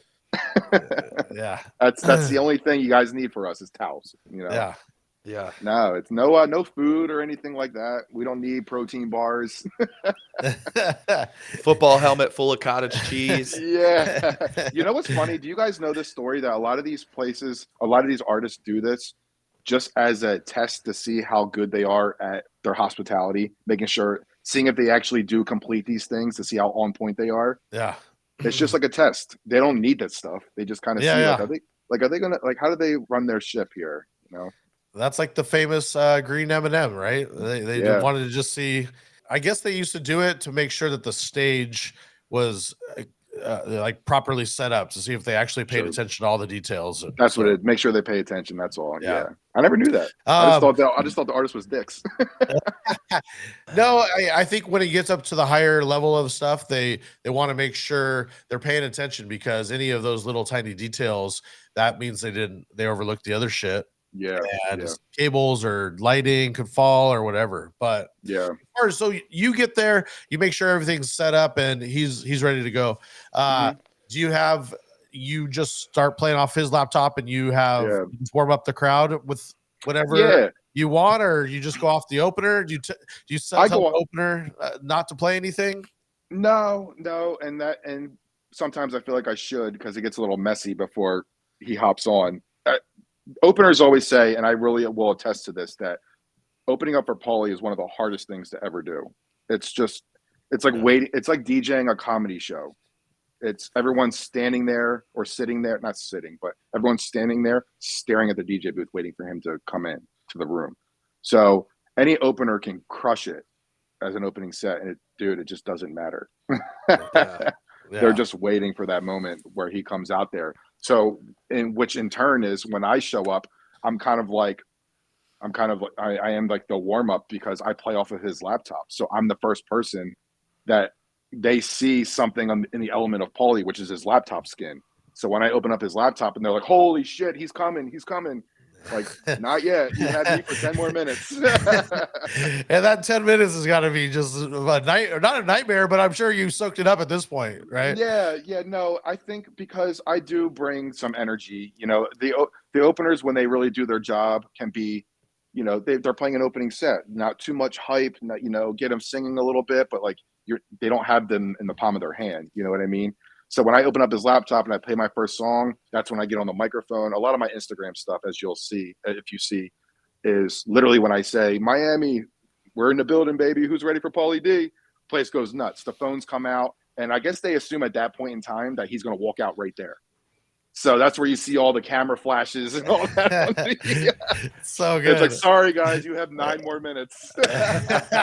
It's so good. Yeah, but I play cool songs. You know, I'll do Booyah. I'll play Clarity. I'll get them all singing Titanium. You know, I keep it super, like, you know, it's refreshing, you know, there is definitely an elevation in the room musically that, you know, before Pauly goes on. And especially me knowing what Pauly's going to do when he hops on, it helps. And I think it's a good little seamless transition into Pauly. But yeah, I'll play like 8 songs, maybe 6. It all depends. I try to get on 10 minutes beforehand, sometimes 5, because I'll look out. Like a lot of these stage shows where they're not nightclubs, there's no bottle service, there's no girls dressed to the nines. They're all maybe outside, festival style. I'm like, they don't need to hear me. Everything's working seamlessly. I know it is already. So I'll go on 4 minutes beforehand, play 2 songs. You know, everything is cool, and then I'll announce them. Yeah. Yeah. Does he ever play longer than like you ever have to like pull him out of there? Like, all right, come on, it's time to go. No. That's funny. That's a good question. He likes to play longer. Like a lot of the Vegas stuff, you know, they're there all night. They're partying. It's Vegas, you know. So the 3 a.m. hits, we show him, you know, our clock and be like, "Oh, 1 minute left." I'm like, all right. And he'll look at me and he'll be like, "I'm gonna play a few more." He'll go like an extra half hour a lot in Miami, Vegas, the places that are open the longest. Yeah. A lot of these places we play 12:30 to 2, they're a hard stop at 2 a.m., you know? Yeah. So we stop at like 1:50 so we can kind of clear out the room, you know? But no, he goes over a lot. He used to go over a lot longer before I worked with him. We'd be at Harris Pool and they're open until 4 a.m. He used to play like an extra hour, you know? Jeez. He has fun. Yeah, but he that's goes awesome. off. And it's great for the venue too, when you have somebody who truly likes doing it and isn't like, all right, I'm out. See you guys. Like, you know, like it's funny. And it's funny. Yeah. In the car ride, where were we leaving? Miami, maybe? We were in the car going back to the hotel. And he's like, "Oh man, like I could have played longer." I'm like, "Yeah, dude, it was packed." He's like, "Yeah, but we got to get up and our car's picking us up in an hour." He's like, Right. yeah, almost like he was looking out for us. Like we need some rest. I'm like, dude, you could have kept going, bro. Yeah. But yeah, he looks out. I want to just see maybe what are some of the music he's playing, that or you're seeing that's really getting reactions. Yeah, it's a different level than what we do, right? We're not a star in that sense where we're playing like he could do whatever he wants, right? But maybe there's something that you notice that is bigger than him. Does that make sense? Yeah, absolutely. He can do whatever he wants. He could do a whole R&B night, featuring Pauly D at, in Miami or wherever the case may be. But he's downloading the newest bootlegs. He's on Club Killers. He's on DMS. He's getting Scooter stuff. He's getting, whoever else. He's getting all the newest stuff. He likes to keep his sets fresh. He's tagged in a lot of videos every night, Oh, and yeah. if you start hearing the same music, you know what I mean? It's like, so he knows mentally, like he also wants to, if we play 4 nights a week, you're playing the same songs every single time. We know this, they get stale, so he's heavy in he's very high energy. So it's a lot of EDM, fun bootlegs and stuff like that. But he's no different. He's an open format dude like us, we all have the same kind of ear to be like, this is good. This is not good, So all his stuff is pretty good. It's fun. Sometimes I'm like, damn, like where'd you get that? Does he fly private or does he fly like normal? No, we're all commercial. We're commercial. Yeah, it's cool. The only time we're flying really like more private is do you guys know that JSX, the Jet Suite? Just heard about it. Yeah, it's like a quick airline that takes you from like, short trips like Vegas to LA, Vegas to Burbank, Vegas to Arizona to wherever, it's that short West Coast. We do those sometimes because it's just easier to get to the West Coast quicker. You don't have to worry about many delays with that kind of airline. That's really the only time. If not, we're on American Airlines, Delta, United, Yeah. So one of the things that we always like to preach to people is, using the airline perks if you're flying all the time. Are you using a lot of that kind of stuff? Do you have like a Delta card or? I learned that shit real quick, guys. Oh my gosh. You get to keep all your own miles, or does it all get you're not doing his actual booking or your whole booking, right? So there's someone that handles all of the team's bookings. Yeah, we have a travel agent. Yeah, booking agent. Yeah, that does all that, takes care of all that stuff. And with that, I get to keep the award miles, which is fantastic. Awesome. Obviously, the quintessential. You need pre-check. You have to. Yeah. I found that out the hard way. When my first run with them in like 2018, I did like a full weekend of shows because the time Danny Rocks was doing it for him for over a decade.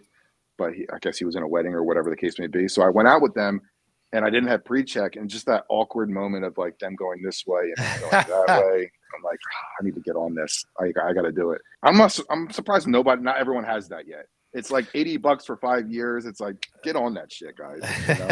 Well, Demand just got it. We were talking to him. He's another one. All that money he makes. All right, let me go. Obviously, hand sanitizer and wet wipes for the planes, man. I never realized how much of a germaphobe I became until being in these disgusting airports all the time. Right. I try not to think about it, especially hotels. Same. Yeah, me too, dude. That's where I think about it the least, right, Drew? Like hotels. Oh, no. Hotels, I think about it the most. And I've gotten to the point now, it's starting to gross me out to where I got to think about it. I got to totally erase it from my brain and just go in and sleep and move along. But I'm right there with you. I'm not a germaphobe until just recently. Right. But with that, making sure you don't get sick is just vitamins. I've literally got to a point where I have a handful of vitamins every morning and evening that I'm just, taking. I went on this cool site. It asks you like a series of questions, how your diet is, how's your sleep, how's your anxiety, all this stuff. And you answer all these questions and they tell you like, we're going to put these vitamins that you need into a pack for morning and evening. And I take them every day. And it's just like, they bring it to me once a month. It's perfect. What's that called? It's Persona Nutrition. Okay. Yeah, they ask you a lot of questions and they kind of break down what you should be taking. Like if let's just say you don't like vegetables, pop a pill and takes care of your vegetables for the day, Yeah. Damn. So, Don't tell any yeah. little kids this. Their parents will be pissed. Nah. Pauly played at Energy, the spot I play on Saturdays. It was like 2018, I think. Late. Oh, really? I pulled up the picture that he posted. Yeah, that was. Look at that shit. Oh, There we go. look at that shit. Yeah, man, so lit. Yeah. Do you guys have a social media person doing a lot of the pictures? Or are you in charge of doing some of No, those? every club pretty much always hires a videographer, photographer, and stuff. But in Right, terms right, of like the live stuff, like while he's playing, I'm always taking shots for him and stuff and tagging him. He's good at social media with like everyone posting him and tagging him and reposting it. He's always been pretty friendly with that stuff. But I try to take the best photo I can of him and videos and stuff. But he always seemed like he had it together pretty good. Like even on the show, like he seemed the least of like, I know it's all TV and how that goes, but he always seemed like he had a pretty good head on his shoulders and like, Mm-hmm. I mean, he used the show as his platform just like we would, you know what I mean? He used it strictly as a business at that point because he wanted the DJ. He loved it so much. I mean, he did it 6 nights a week before the show aired, up in Providence, Rhode Island. And then boom, it was just like, this is what I want to do, and this is the commercial for me. It's great, Yeah. The only person that could have messed that up is himself. So why even get involved in all the the drama that was maybe transpiring on the show? You know what I mean? It's like, I got cooler things to worry about and do. Yeah. I didn't want to go too far off the travel because I'm actually fascinated. Your guys' tour schedule is gnarly? So you're all over the place bouncing around. So you take the early flight out and then just get to the city. Do you get any time to actually sightsee, or you guys just? Well, I will say this. That's a good question. More or less, if we're done at 2 a.m. or 3 a.m., depending on the city and how late the club goes, we're getting picked up at 4:35 a.m. Sometimes a little later. But we take those early flights because we don't want to worry about any delays. We got to get him into the next city. A canceled show is more detrimental than it is if we had to cancel something. You know what I mean? A lot of things involved, a lot of moving parts. But so we do the early flights, get to the next city nice and early to where you have the full day. But that's where I generally rest. I don't sleep well on planes. I don't know about you guys, but I have a hard time. Yeah. I'm getting a little better, but I'm not falling into a deep sleep on an airplane. So when I get home or get to the hotel, I get right in those sheets, man. Hopefully clean. Yeah. But what's sightseeing? I'm new. See, they've been touring for I say they, meaning Pauly and our tour manager, his tour manager. We travel in a 3-piece. Me, Pauly, and his tour manager Cook. They've been doing it for years. So when they get to these cities, it's another gig for them. You know what I mean? So. Me, I'm like, yo, we're in fucking Austin. Like, let's hit a bar. Let's do a shot of whiskey. You know what I mean? But like, they're not, they don't partake. But I'm kind of like, yo, who's in town a little bit? You kind of get that little second wind. But it's really a lot of hanging out in the hotel. I have like this pretty busy graphic design business on the side where I'm getting a lot of work done. It's really just downtime to get shit done. But not too much sightseeing. Let's anything else you want to mention on travel? Other than that, I'd love to talk about graphic design. That sounds fascinating to me. Get a Chase Sapphire Reserve card. It'll change your life. All right. I have one of those. I have that and the Delta. Dude, the benefits for Chase Sapphire, I take lifts all the time because obviously one of the benefits is using Lyft. So the points that you get and then they accumulate. And you can use them towards travel, flying, all the money that you spend all gets given back to you in other benefits. It's incredible. I was so late to the game with that. I'm so happy I have it now. So I was going to interject is the Lyft problem I have with Lyft is it's not in some of the big cities or it's just, I love it. I have the pink because it comes free with the Chase. And I just noticed it wasn't, I couldn't get Ubers or it'd be more expensive, or I couldn't get Lyfts, so it'd be more expensive. So I just went back to Uber. Lyfts for me have been cheaper than getting Ubers, coincidentally. The only weird thing I have about Lyft is everyone's 5-star when they're really not. Right. to be completely honest, really trying to build the credit score and all that stuff. I'm using that Chase Sapphire for all DJ related, getting food in the airport, getting a pack of gum in the airport. I'm using the Chase Sapphire. It builds points. So with Lyft, I'm getting the premier cars. I'm spending the extra $15. Am I paying it back? Of course, but it's also helping me, in the long run. So and then you write those stuff off. If you're using DJing, it's your business. You write that stuff off. It's travel. Sometimes it doesn't matter. It's just it's those early. That's what I'll say is I don't have a problem getting the lifts at a regular time of day. It's the 4:00 a.m.s that it's becomes tough to get it. That's a good point. Yeah, I go and get these premier cars, and it's just like me and my boy. We're going like 0.8 miles down the road, and here comes this fucking 2023 Escalade. And he's like really 9. It's like flying first class. When you do it once, you don't want to go back. You don't want to go back. It's so tough. Let's talk about your graphic design. Yeah, and then we'll do that. Yeah. I picked that up a little before COVID. I just started seeing these flyers come out, and I'm like, do they really care if I post them or not? The clubs that were making them. I'm like, let me just start making my own. I kind of always wanted to start doing that. And of course they don't look great, but like you're trying to really build it. So over time, just like anything else, I got a little bit better with it. And then COVID hit, and I really started digging into like really kind of perfecting it. And what I was doing was I was still making my Q102 mixes every week. That's how I was kind of still DJing, was the radio. So every time I posted a radio mix, I made a cover art for it, a different one, just so I could practice. And DJs and little things too here and there, but DJs started like reaching out and being like, yo, who's doing your stuff? Like, I like it. I'm like, it's me. So I started charging a little bit of money. I wasn't charging like crazy rates for, making flyer work like I am now or whatever.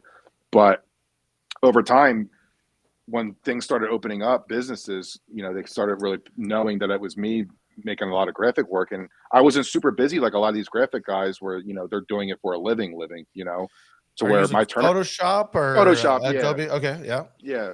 Yep. So my turnaround time was like incredible. Like you'd have it back, same day. So obviously people love that. They want it as fast as possible. Now it's pretty aggressive. I'm very busy now, being at this point where, once I close this laptop here, I'm going down to the desk and, going to start working. But it's great. It's mostly venue stuff. I do club flyers. I'm not really making DJ logos and stuff like that. I'm not really a one-stop shop. It's kind of like DJ rundowns for people. I do like the motion stuff too, if you kind of want a little bit more flashier. But a lot of the club stuff I'm doing, especially I'm covering all of Philly pretty much, almost every nightclub. That's awesome. So, yeah, it keeps me busy, man. I got some retainers with venues, kind of like the, more organized, like pay you one lump sum instead of individual shit like that. It's turned into a business, man. So when I'm on the road, I'm in the airport, I'm flying, especially those long trips from Vegas to Philly. Like I'm on my laptop working. So it's a great side hustle. We're always saying about how you can make money when you're not DJing. Can DJs reach out to you for this? Is this something that you've expanded, or have you already hit your wall and there's no more going from it? No, I'm getting to the point where I might need somebody to help me out, another graphic designer. But it's so crazy that I don't have my own Instagram for it. It's all word of mouth. It's all based on the relationships that I've known with people already, and then them finding out that I'm doing the graphic stuff. If they like what I'm giving them, they come back. It's easy because we already know each other. It's not like you're trying to find somebody online, right? Or I know most of these people personally. So it's really no website, nothing. It's just like crazy. Well, I was going to compliment you on your SoundCloud because I noticed it just is that level of professionalism that any DJ that's paying attention to, where if you just spend a little bit extra time or find someone like yourself to do it, it just really elevates how much more professional you look, and you look like a pro versus someone just throwing it up without anything. So I like it's organized. Oh, thank you. And that was just a thing of me wanting a SoundCloud banner, but being like, I got to hit up a graphics guy to get this done. And like, I don't really know my vision. I'd rather sit on my own for 5 hours trying to rack my brain on figuring out how I want it to look, rather than paying somebody and waiting for maybe me not even liking it. Yeah. So what better person to do it than yourself, So I kind of wanted to learn in all aspects, so I can clean my own things up and do it the way I want to. But I have a thanks for noticing.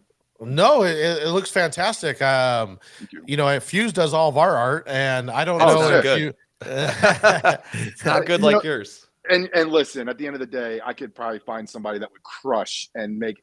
You know, I can give them what I've already done and be like, make this better, and they'd fucking be amazing at it. You know, Right. I know what I know. I kind of like developed a little style, which the style only means I can get it done quicker because I know how to do it faster. You know, Yeah. and I kind of just stick with it. So most of the time, I'm just trying to make something very quick on because I don't have enough time to even get it up, and then I'm like, let me just, and then it ends up looking like shit. Yeah, so. fine. It is what it is. Yeah. Well, it's good to even understand it. So I downloaded an app called Pixelmator. It's not Photoshop, but it's like the Apple version. I think it's $20 on the Apple App Store. And it's great because at least you understand what to tell a graphic designer. If you can't do it, you could fuck it up enough to be like, make it something like this, you know, and it's just like it's almost like little doodles. No, that's great. Yeah. So it's been great, man. Really busy with that shit. Really busy. That's good. The stuff looks good too. I like the look. Thank it's you. like a good, like it's cool, you know? Yeah, I'm not knocking your socks off when you look at it. You're like, holy shit, that's sick. It's just, you know, I like clean and simple. I like legible, you know. That's pretty much it. Clean and simple, it goes a long way. Uniform, just having a thing where stylistically you go, oh, that's nines. And you don't really think too much about it. And branding wise, I think that does come back to it. And I like that a lot. Yeah. And I was always weary of this as a designer. As other DJs are reaching out to me, they want things done for them. But it's like, do they want my style because they like how I do it? Or do I completely go off script of what I'm used to doing and then make it something completely different? Then they don't like it because they expected it to look like mine. You know, it's always a weird kind of a game in my head I'm playing. Yeah. But so far so good. No, you're killing it, man. And I love the side hustle. DJs need to step up their game. And I wear a lot of hats, man. Good, you got to in this business. I feel like you can't just make a living DJing. Well, you can. You're not. You know, you can't keep growing and evolving, and you know everything's expensive anymore. You know? The last couple things we want to do is a 60-second rant and the sauce. You got a rant for us? Yeah. I'm trying to think. All right. We'll play our video and then we'll come back onto that. Yeah. Okay. All right. Here we go. Hey, Drew and Fuse. Peter Griffin calling in. I want to hear what really grinds DJ's gears. You know, besides from Bad Bunny requests from a phone or DJs stealing custom mashups of YMCA and Macarena and using it on their own TikToks. Hey, this week's guest, what grinds your gears? All right, hit him. I had to fill my water up for this. DJs calling gigs and then DJs calling their gigs shows. I can't stand you're working at a lounge or something. It's just an open Thursday night. And you're like, oh, I can't wait to go to my show tonight. I'm going to, you know, yada, yada, all this presence. It's more the younger guys, you know, so I'm going to talk like the old man, but I can't stand it. I think it's ridiculous. Nobody spent a hard ticket to go see you. I'm not sure if you guys had anybody that talked about this, but like, not at all. I get so angry at these, you know. It's like the DJ's walking in with the recap video. He's wearing the sunglasses walking through. I'm like, bro, stop. I can understand there's a gray area of it being a show versus it being a gig, but stop calling the gig shows when you're in John's Irish Pub. Just stop. You sound like an idiot. No one's co-signing that. The video with the sunglasses and the backpack and walking in into John Irish Pub, though, that's tight. Come on, with the setting up on a floppy table that's going either way. Yeah. I don't know. That kind of grinds my gears a little bit. Just listen. You got the gig. Just call it a gig. It's not. You know, there's Oh, gosh. I get it. It's Yeah. it's yeah. I get That's it. it. And just wearing Oh. sunglasses when you DJ in general. You can't see. But that's all. That's James Hypes out there with his sunglasses, rocking those. He's doing shows.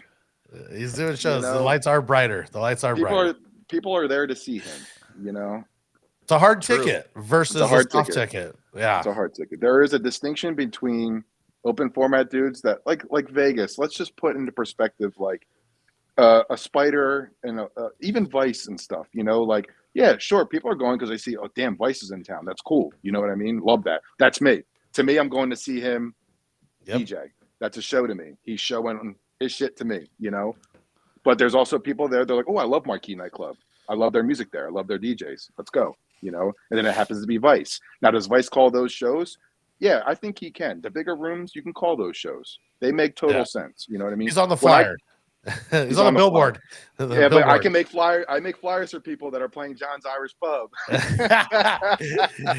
Well, let's say billboard versus flyer. He's on the billboard. Sure. Yeah, there you go. Yeah. He's on the scrolling marquee. The scrolling marquee. That's right. And it is a hard ticket. Pauly's a hard ticket, right? A hard ticket. Yeah. Mm-hmm. You can. You have to. You can't just walk in to be like, hey, I'm here to come hang out. You have to have something physical to present. I think some places may be a little different. You pay the cover at the door because you didn't buy the ticket, and it might be like a little bit more than if you were to buy the hard ticket. You got to spend a little bit more money, but it's a hard ticket. You're better off getting the hard ticket. Don't go in blind. Yeah, you won't get in. Yeah, you won't get in. Yeah. And then we'll hit him with the final takeaway, the sauce. You ready for that? All right, let's play this. Yeah, we're gonna do the sauce. So we're gonna play this video and then we'll come back. Cool. Bootsy. The name is Bootsy, baby.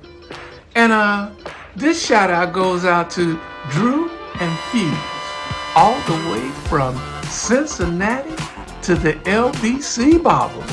Yeah, I was told you guys are quite the chefs.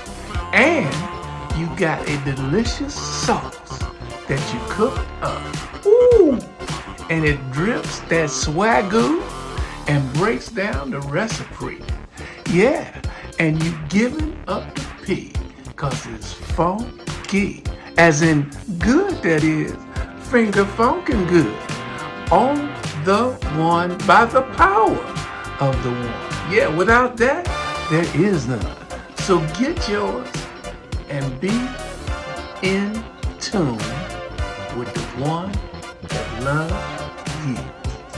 Get it, baby.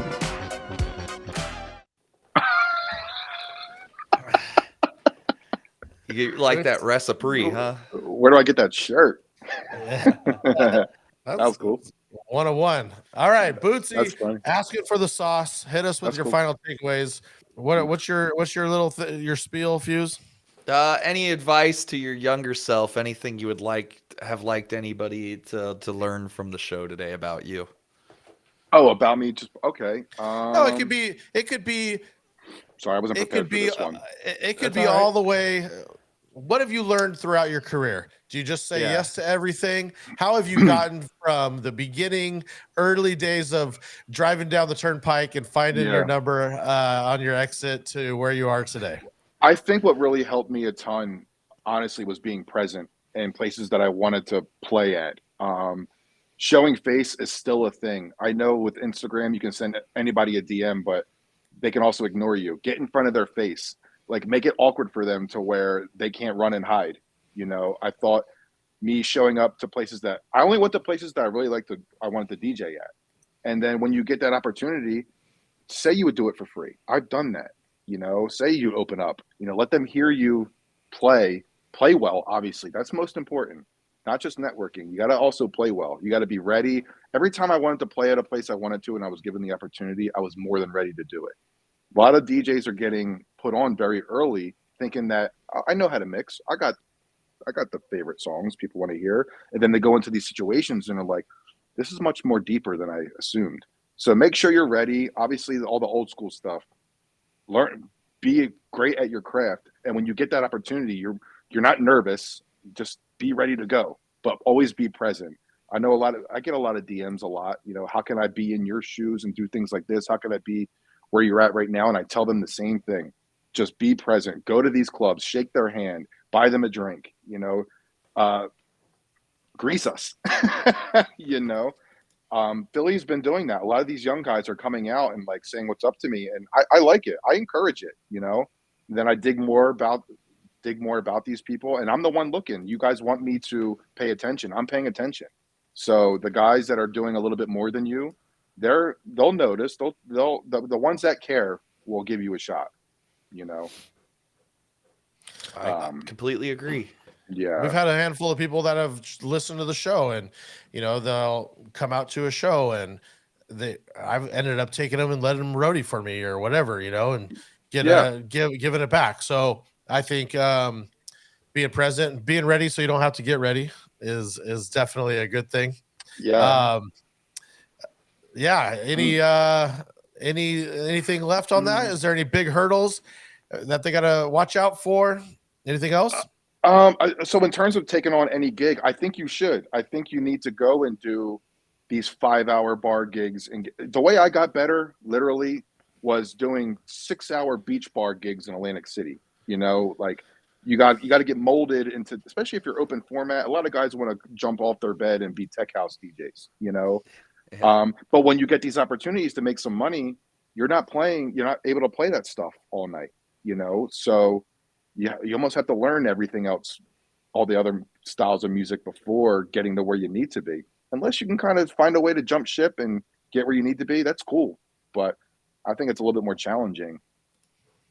But so yeah, take any gig, take any and every gig. You know, put some money in your pocket, see where it can elevate. You don't know who's going to be at these places either. What do we always say? Play like there's 1,000 people, even if there's 15 people in front of you. That's very important too. It's going to feel like work eventually. Then it gets fun. Well, I guess just like taking any gig is the same as you know, getting this. I'm assuming you originally weren't like, oh, I want to be a tour manager, right? This is something new. It's a different avenue, and you're like taking it and see where it goes, right? And then reevaluate. Yeah, I looked at it as just another branch on the tree of like my career and what I can do, what I'm doing. I don't like to have.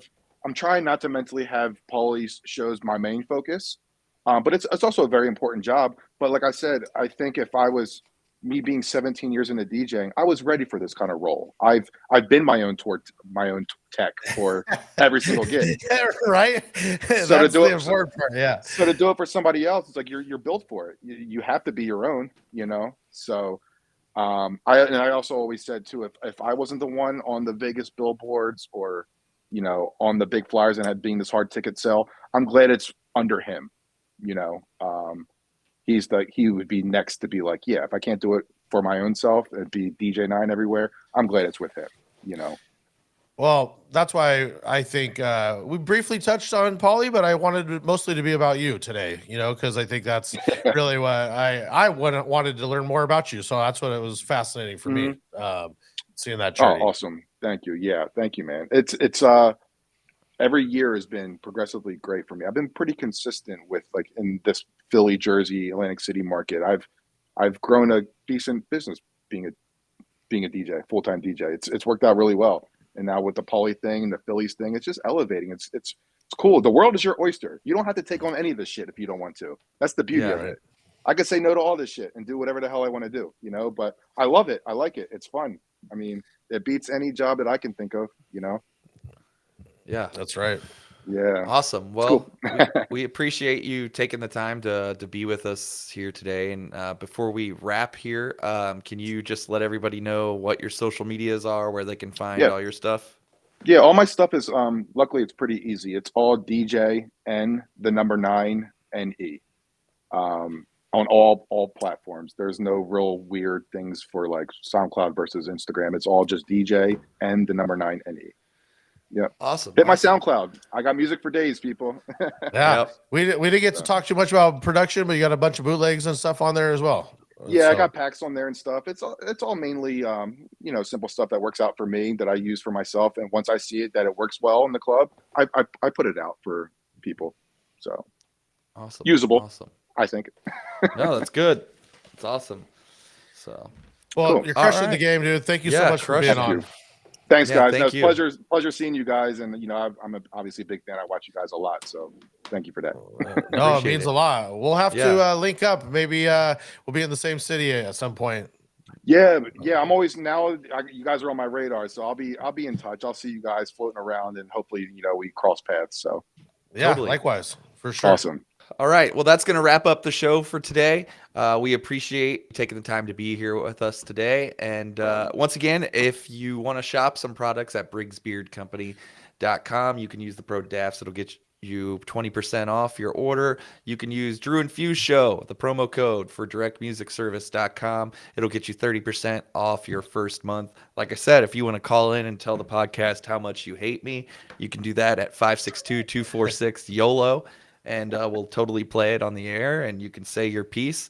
And if you want to get some Club Cannon gear, use the link in the description below, and that'll get you $25 off an order of $250 or more. Until next time, that's going to wrap up the show. We'll see you guys later. Peace.